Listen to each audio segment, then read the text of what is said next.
everyone. So today we're going to um, go through 3 different types of basic embroidery stitches to get you started.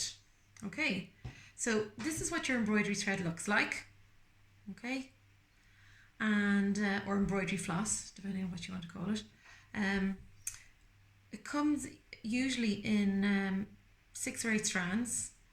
I have separated 2 strands off that. So you have to do it very carefully. It knots very easily. And I've cut a length of about half a metre or so that I think is a workable length. So I'm just going to thread this through the eye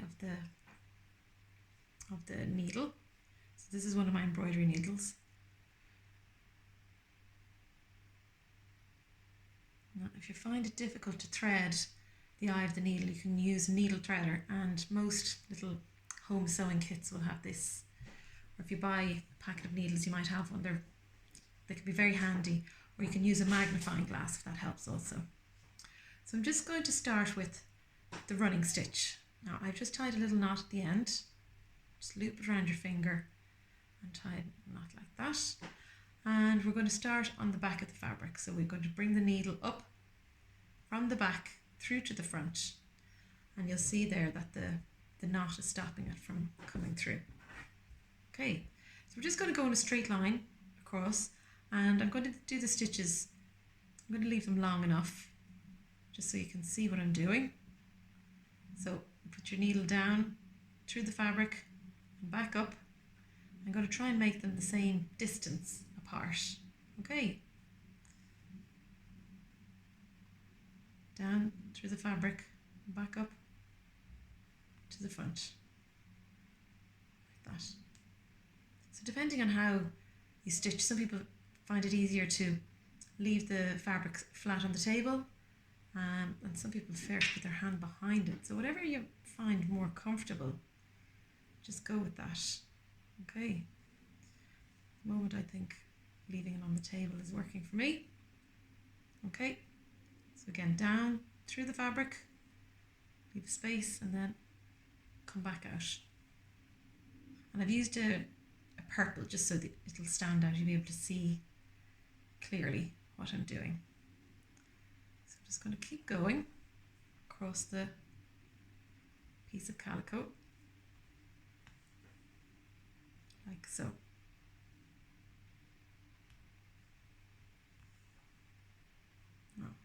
So some of them are slightly longer than the other. It's good to just practice this a few times before you start on whatever it is you need to do the stitching on. And now I've lifted up the fabric and I feel comfortable doing it like that. So there we go. And to finish it off, put your needle through to the back, and then you can tie a little knot in it.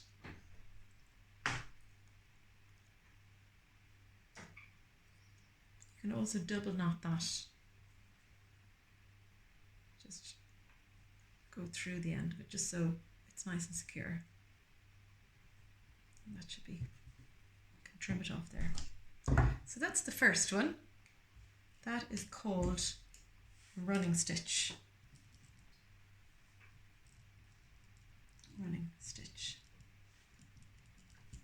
Okay. Now, so the next one I'm going to do is a back stitch. I'm going to get some more of my embroidery thread.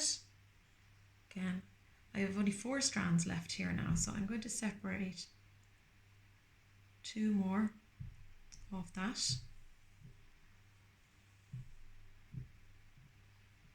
Again, just be careful that it doesn't knot. This is actually harder than it looks.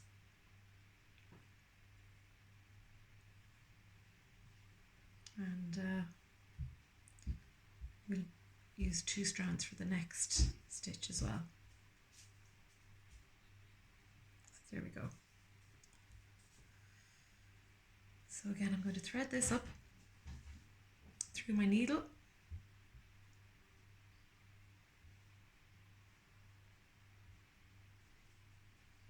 And I usually moisten the top of my thread just to make it easier to go through the eye of the needle. And I'm going to knot the end of this one as well. Like that. Okay. Now again, I'm going to start from behind. Push the needle through where you want to start.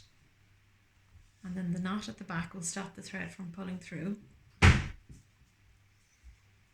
And again, I'm going to go across. So I'm going to put the needle down where I want the next stitch to begin and come up just like I did with the running stitch. So instead of continuing on, this time I'm going to go back on myself to where the last stitch began.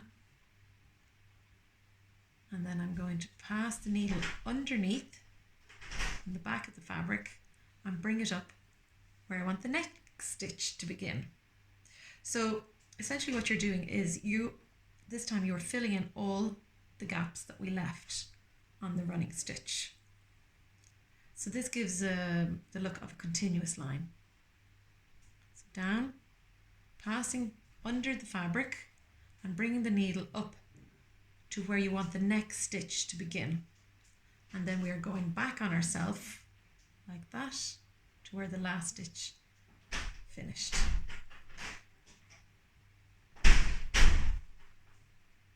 Like so. So down, and this is why it's called the back stitch, because you're essentially doubling back on yourself each time. Okay, and back. Pass the needle under the fabric, and I'm using my finger to feel for where I want it to come up, and back again.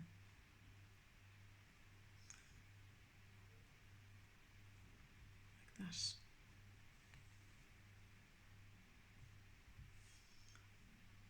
needle down at the end of the previous stitch, double back under the fabric, and then come up to where we want the next one to begin. And then if your threads are uneven, we just make sure to straighten them up. Then you won't have any loops in your work. And this is how we will continue. So if you feel that your stitches are going all over the place, a good tip is to, before you begin, just draw a straight line with a ruler and a pencil. And you can use that as a guide.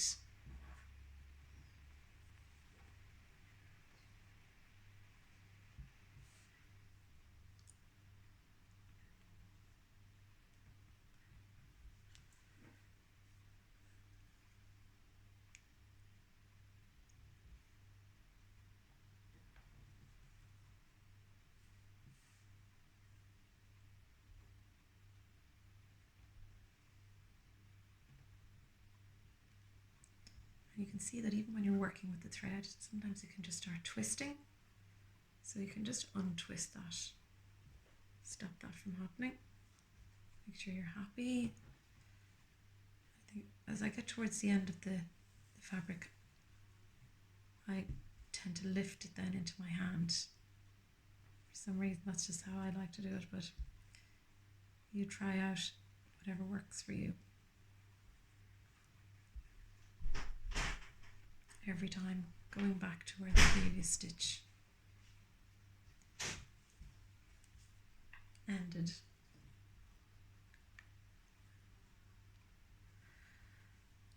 And again, to finish off this stitch, we'll tie it off at the back once more. And you can see at the back it's in a continuous line also. So I'm just going to do a knot here.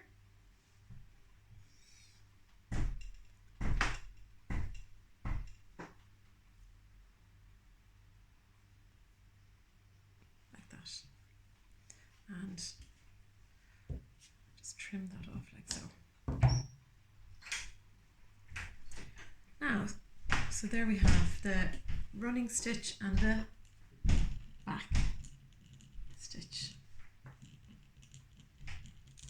Okay, so now the next one I'm going to show you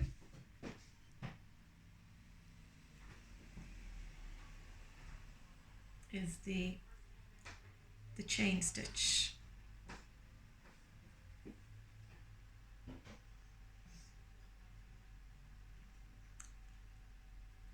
So again, I'm going to come up through the back of the fabric.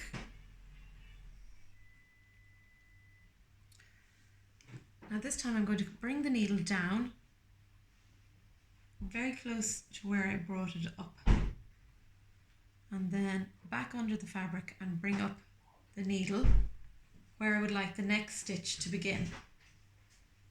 Okay, now, so just before your stitch comes through, you need to catch the loop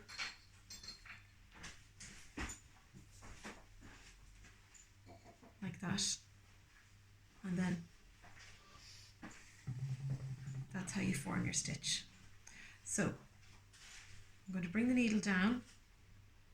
Now this time I'm going to bring it down on the other side of where the loop finished. I'm going to bring the stitch up to the next point where I want the next stitch to begin. All the time catching the thread before it gets pulled through the fabric. So you can see I've got 2 chains there. Now I'm going to bring the needle down right beside where I came up, and then pass it under the back of the fabric, like so, just like I did with the other stitches, except this time I'm going to catch the thread to form my chain. So this does take a little bit of practice. Bring the needle down now on the other side of where the last chain was formed. Pass under the back of the fabric and up to where you want your next stitch to begin. Catch the thread to form your loop. So I'm making nice, neat loops there. And again, you can make these as big or as small as you wish.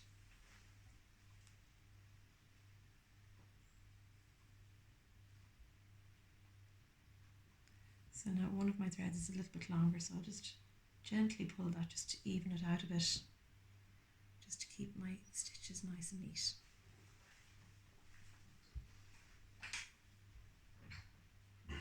So we bring the needle down, again on the far side of the chain, pass under the back of the fabric and bring your needle up and catch your loop. So we can just keep going in this manner. I'm just doing a straight line here, but this chain looks really nice when you do it in curves, really very effective. You can do nice shapes, and you can also fill in, you know, if you want lots of thread, you can see it's on the double here, so you can fill in areas with a colour. Gets a really nice effect.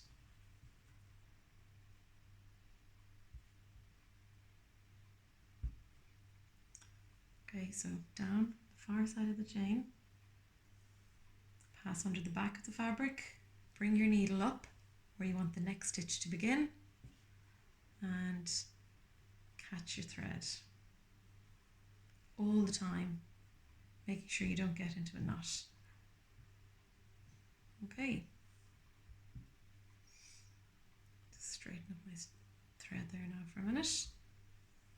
And I've just moved my needle along so that the thread that's folded in half isn't becoming too long and it won't get in my way. Okay, so down, pass under the back of the fabric, bring your needle up and catch the loop.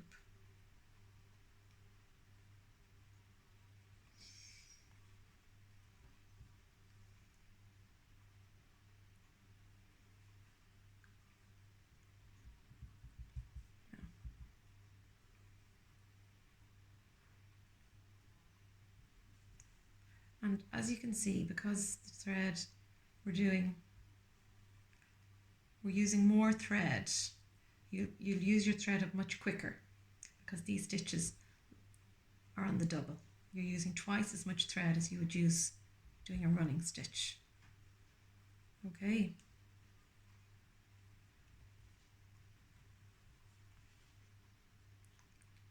Catch the loop. Now I'm nearly out of thread already on this one.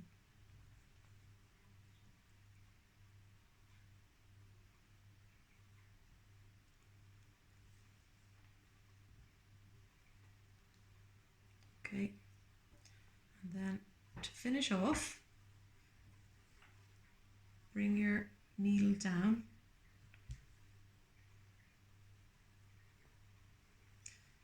Okay, and we'll just leave a loop there like that. Okay, leave your loop. So I've run out of fabric now, of thread, sorry, and I want to continue the line. So I'm just going to get some more embroidery thread.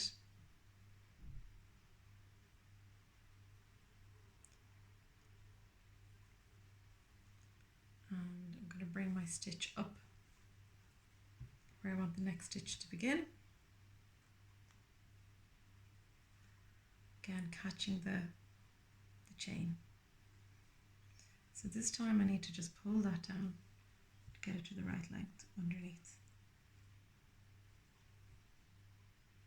So this is how you continue when you run out of thread halfway through a line. And then you can tie off the stitches at the back together. Okay. And I didn't catch my loop that time, so I'm just going to go back in and get it. There we go.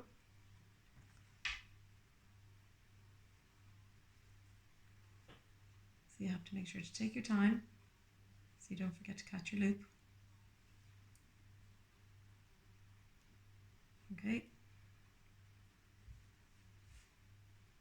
And now I'm going to finish off on the back of the fabric. Bring my threads through. Now, these are the two threads that we just need to tie together at the back when we run out of thread. Okay, and we'll tie that one off again as well. So there we have it. That is our chain stitch. Okay, so you can give these a go now and see how you get on. Okay, thank you.